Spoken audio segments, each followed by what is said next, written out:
You'll hear a head teacher and a teacher discussing a school camping trip. First, you have some time to look at questions 1 to 5.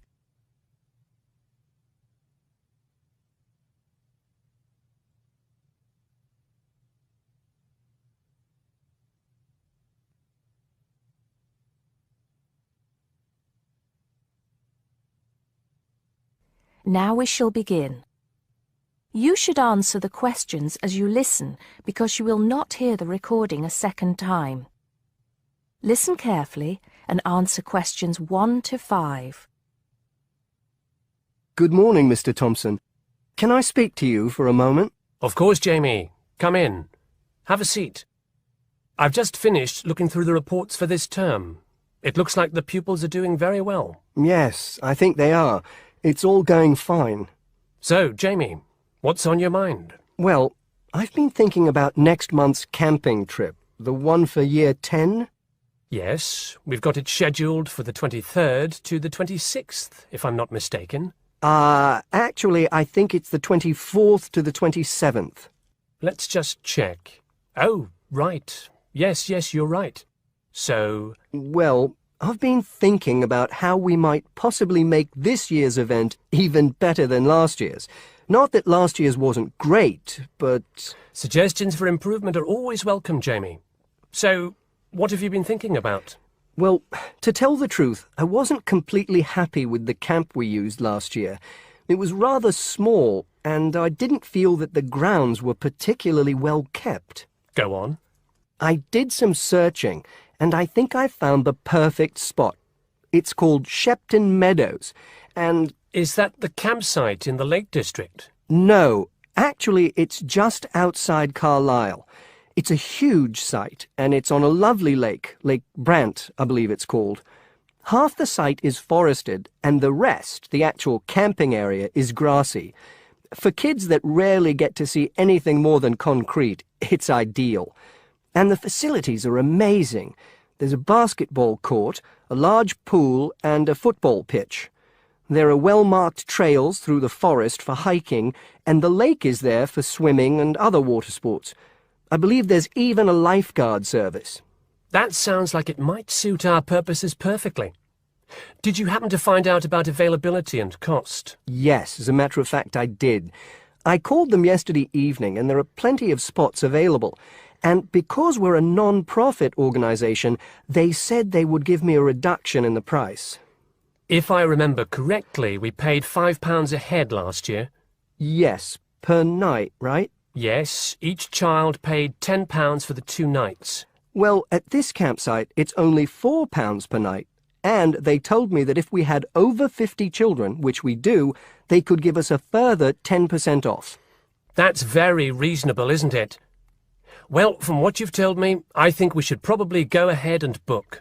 Excellent. I'm sure the children will love it. I'm sure they will. Before you hear the rest of the conversation, you have some time to look at questions 6 to 10.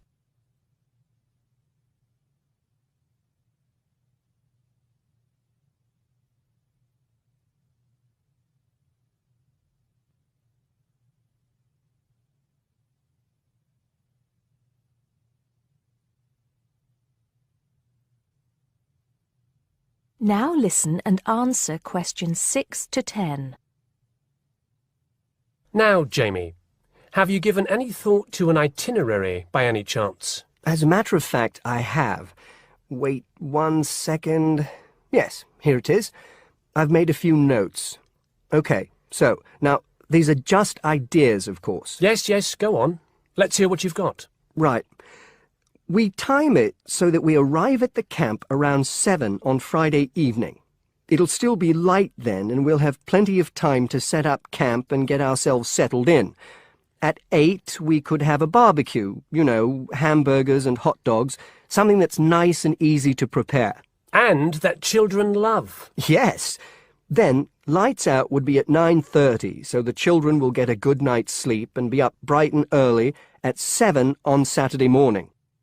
Breakfast would be at 7:30, an hour's hiking from 8 till 9, and then a couple of hours at the lake. That would take us up to 11. I think that an hour of free time would then be in order. Let them have a chance to explore a bit on their own, you know? Yes, great idea. And then? Let's see, a picnic lunch at 12, and then sports in the afternoon till 4. Another swim until 5, and then supper. After clean-up, around 6:30, we could have a talk-back session, where the children get a chance to discuss their day and anything else they might have on their minds. Then a campfire and sing-along at 8, back to the tents at 9:30, and, well, that takes care of Saturday. Excellent, excellent. That would certainly keep them busy. What about Sunday? Sunday, right. As on Saturday, same wake-up and breakfast times, and then I thought we could go on a bit of a day trip. There are some caves about an hour's walk from the camp, which I thought the children might find interesting. We could leave at 8, which would mean we'd get to the caves at 9. They could explore for a couple of hours, and we'd head back at 11. 12 o'clock would see us back at the meadows. An hour's swim, and then lunch at 1. Then we could have organised games in the afternoon until supper at 5. It would take us an hour to clean up our sites and pack up. We'd be on the buses at 6 and all set to head back into the city. Well now, you've certainly put a lot of thought into this, Jamie, and it's paid off. I think it sounds wonderful. I can't think of a thing that needs to be changed. Let's go for it. Brilliant! I'll get the itinerary printed up and put it up on the notice board this afternoon.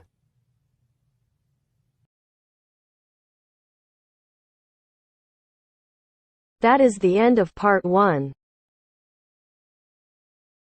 You now have half a minute to check your answers.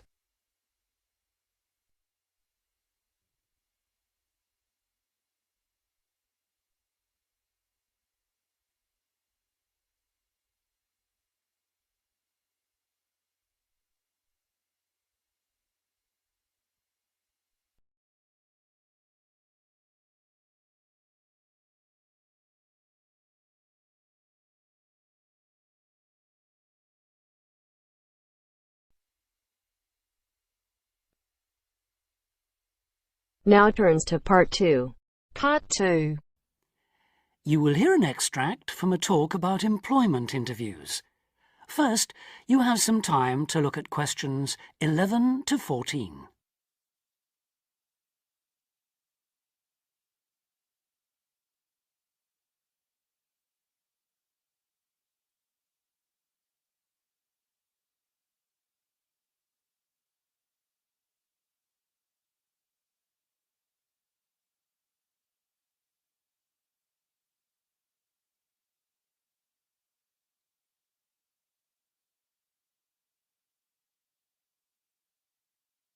Now listen carefully and answer questions 11 to 14.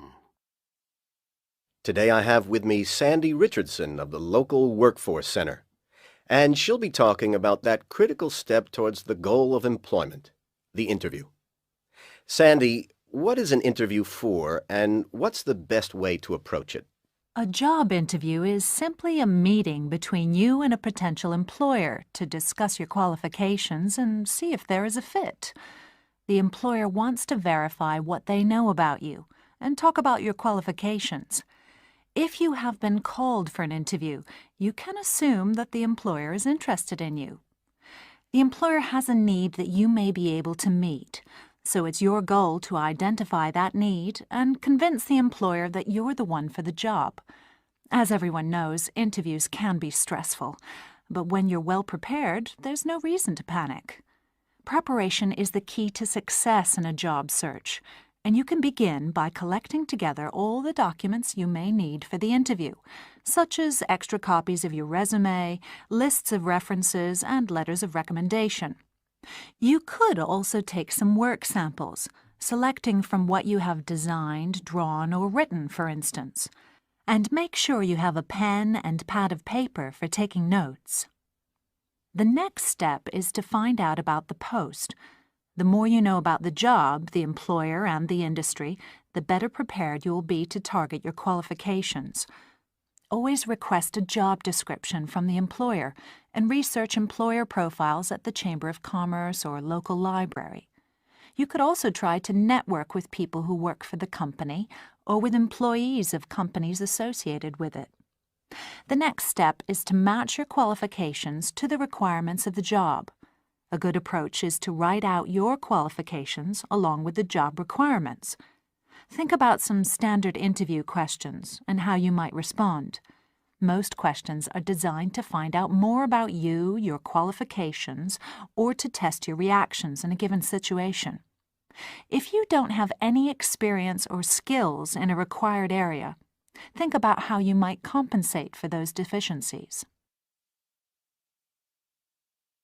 Before you hear the rest of the talk, you have some time to look at questions 15 to 20.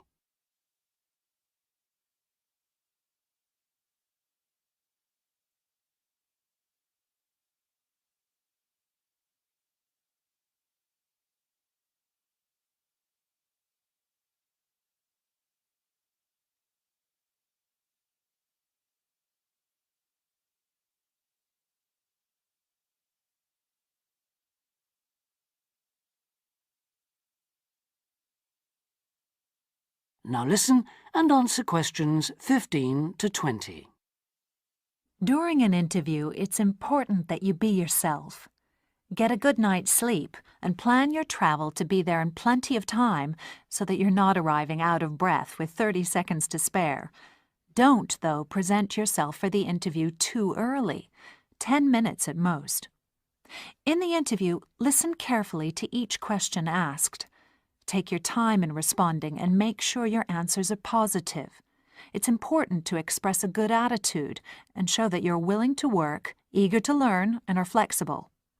If you are unsure of a question, don't be afraid to ask for clarification. In fact, it's sometimes a good strategy to close a response with a question for the interviewer. In general, focus on your qualifications and look for opportunities to personalize the interview. Briefly answer questions with examples of how you responded in comparable situations, from either your life or previous job experiences. Something you should avoid are yes or no responses to questions, but don't dwell too long on non-job-related topics. Use caution if you are questioned about your salary requirements. The best strategy is to avoid the question until you have been offered a job. Questions about salary asked before there is a job offer are usually screening questions that may eliminate you from consideration, so be warned. On the other hand, it isn't inappropriate to show your enthusiasm if your first impressions of the interview and of the employer are good ones. So, if the job sounds like what you are looking for, say so. Keep in mind that the interview is not over when you are asked if you have any questions. Come prepared to ask a couple of specific questions that again show your knowledge and interest in the job. Close the interview in the same friendly, positive manner in which you started. When the interview is over, leave promptly. Don't overstay your time. Think about the interview and learn from the experience. Evaluate the success and failures. The more you learn from the interview, the easier the next one will become. You'll become much more confident. To close, here are a few more tips. First, maintain good eye contact throughout the interview and be aware of nonverbal body language. Second, dress a step above what you would wear on the job. Go to the hairdressers, have a shave, etc. Remember that your appearance is a key indicator of whether you have the right attitude, so it can pay to give some thought to how you look. And finally, don't be a clock watcher. That is the end of part 2. You now have half a minute to check your answers.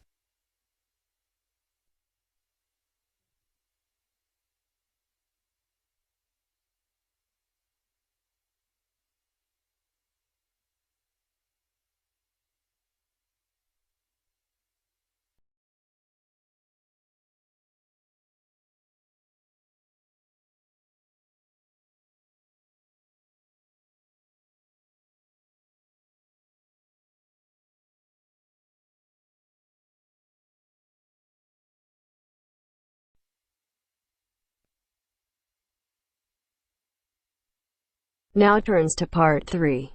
Part 3. You will hear a conversation between a tutor and two students, Amanda and Jake. First, you have some time to look at questions 21 to 25.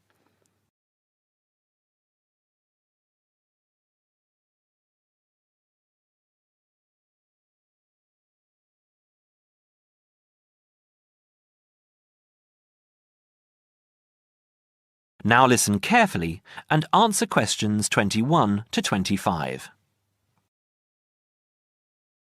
So, Jake and Amanda, how did the project go? Very well, I think, Dr. Hinton. I certainly learned a lot and enjoyed myself at the same time. Me too. So, remind me, what was your project about? Basically, what makes successful people? Let's call them top achievers successful. Yes. How are they different from us? What do they do that other less successful people don't do? Interesting. And did you come to any conclusions? Quite a few, actually. Good. Share some with me then. Well, I'd always thought that a top achiever would be the sort of person who would bring work home every night and slave over it. But it appears not. Those types tend to peak early and then go into decline. They become addicted to work itself, with much less concern for results. We found that high achievers were certainly ready to work hard, but within strict limits. They knew how to relax, could leave their work at the office, prized close friends and family life, and spent a healthy amount of time with their children and friends. There's a lesson for us all there. Anyway, go on. It's also very important to choose a career which you enjoy, not just one that pays well or which assures you of a pension many years down the line. Surely that's important though, Amanda. Yes, I agree, but being happy in your work is far more important than anything else. Top achievers spend over 2/3 of their working hours on doing work they truly prefer and only 1/3 on disliked chores. They want internal satisfaction, not just external rewards such as pay rises and promotions. Before you hear the rest of the conversation, you have some time to look at questions 26 to 30.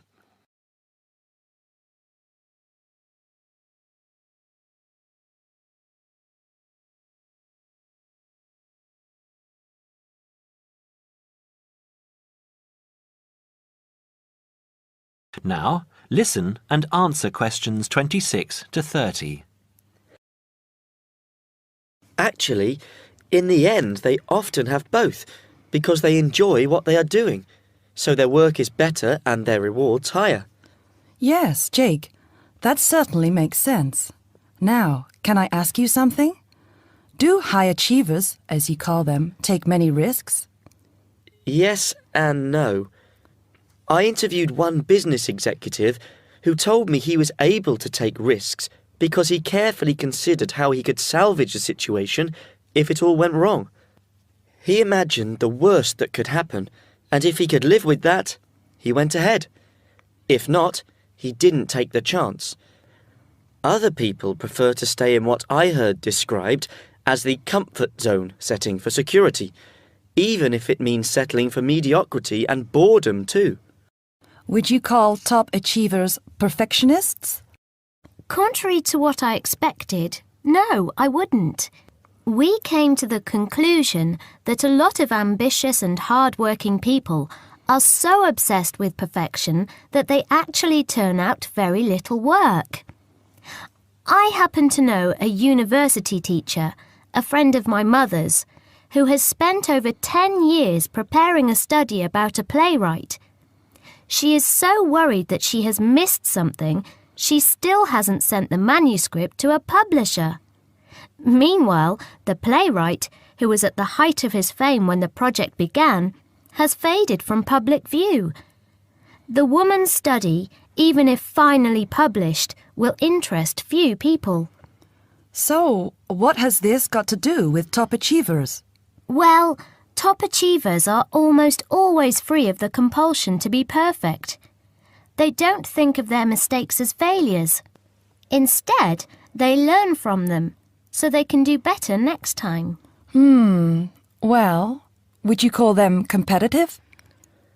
High performers focus more on bettering their own previous efforts than on beating competitors. In fact, we, came to the conclusion that worrying too much about competitors' abilities and possible superiority can be self-defeating.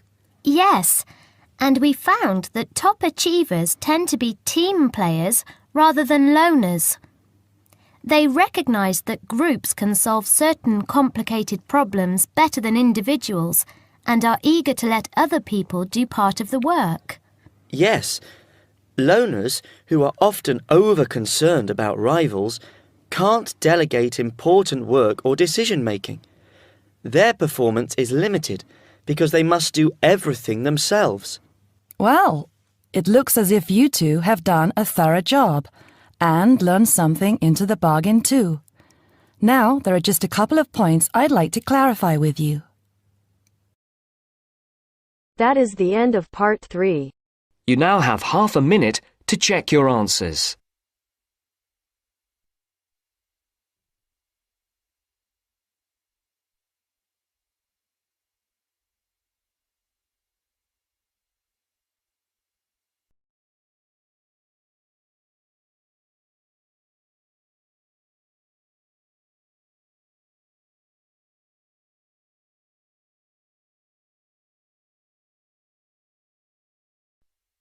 Now turns to part 4.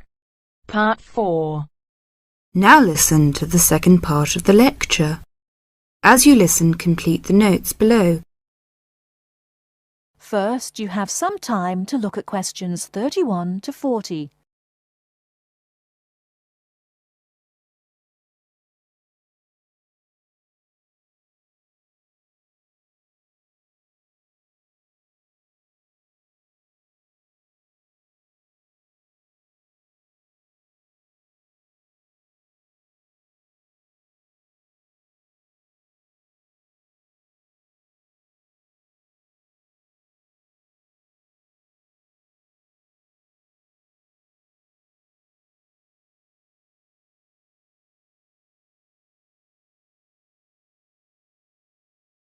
Now listen carefully and answer questions 31 to 40. Many typically American characteristics, individualism, self-reliance, informality, punctuality, and directness, are a result of those values mentioned earlier. Other national traits could also be identified, however. 1. Americans cooperate. Although often competitive, Americans also have a good sense of teamwork and cooperate with others to achieve a goal. 2. Americans are friendly, but in their own way. In general, friendships among Americans tend to be shorter and more casual than friendships among people from other cultures. This has something to do with American mobility and the fact that Americans do not like to be dependent on other people.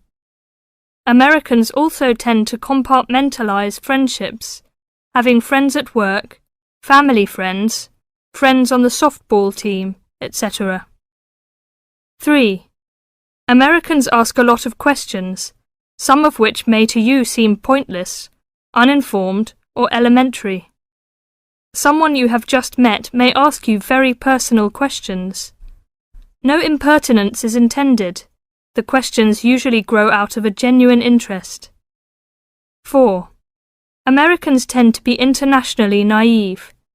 Many Americans are not very knowledgeable about international geography or world affairs. They may ask uninformed questions about current events and may display ignorance of world geography. Because the US is not surrounded by many other nations, some Americans tend to ignore the world. 5. Silence makes Americans nervous. Americans are not comfortable with silence. They would rather talk about the weather than deal with silence in a conversation. 6. Americans are open and usually eager to explain. If you do not understand certain behavior or want to know what makes Americans tick, do not hesitate to ask questions. Just as values and traits differ somewhat from one culture to another, so do the personal habits associated with good manners and courtesy. While very often there does not seem to be any particular reason why a particular way of doing something is considered good manners, observing these cultural rules will make Americans more comfortable with you, and therefore you with them. It is, of course, impossible to cover all the possibilities here. If you are unsure in a situation, just ask. Americans like to be helpful. 1. Queuing up or lining up is essential. Courtesy requires that you do not push from behind, stand next to the person being helped, or cut into a line. If you should accidentally bump someone, you should say, "Excuse me." 2. Americans blow their noses into a tissue. Spitting, clearing phlegm, or sniffing as from a cold are considered rude. 3. It is considered poor manners to slurp, chew noisily, or open your mouth while chewing. 4. Questions are seen as a good way of getting acquainted, but questions about a person's age, financial affairs, cost of clothing or personal belongings, religious affiliations and sex life are considered too personal for questioning, except between very close friends. 5. Men generally do not hold hands or link arms in public with other men. This is somewhat more acceptable between women and quite common between men and women. Now, a few words about personal safety. Unfortunately, in the US one must be aware of crimes. It is wise to be especially careful until you are familiar with the community in which you live. Remember that good judgment and common sense can significantly reduce chances of having an unpleasant and perhaps harmful experience. Basic safety rules include the following. 1. Do not walk alone at night. 2. When you leave your room, apartment or automobile, make sure that all doors are locked and all windows are secured. 3. Do not carry too much cash or wear jewellery of great value. 4. Never accept a ride from a stranger. Do not hitchhike and do not pick up hitchhikers. 5. Be careful of purses and wallets, especially in crowded metropolitan areas where there may be purse snatchers and pickpockets. 6. If a robber threatens you, at home or on the street, try not to resist unless you feel that your life is in danger and you must fight or run away. Give up your valuables as calmly as you can and observe as much as possible about the robber to tell the police when you report the crime. A final note. Keep an open mind. Don't judge what you see as right or wrong, but make it a challenge to try to understand the variety of American behaviors which you may observe. You certainly do not have to participate in something you disagree with, but you can try to understand it. This will help you build an attitude of intelligent and liberated respect for cultures, both your own and others. That is the end of part 4. You now have half a minute to check your answers.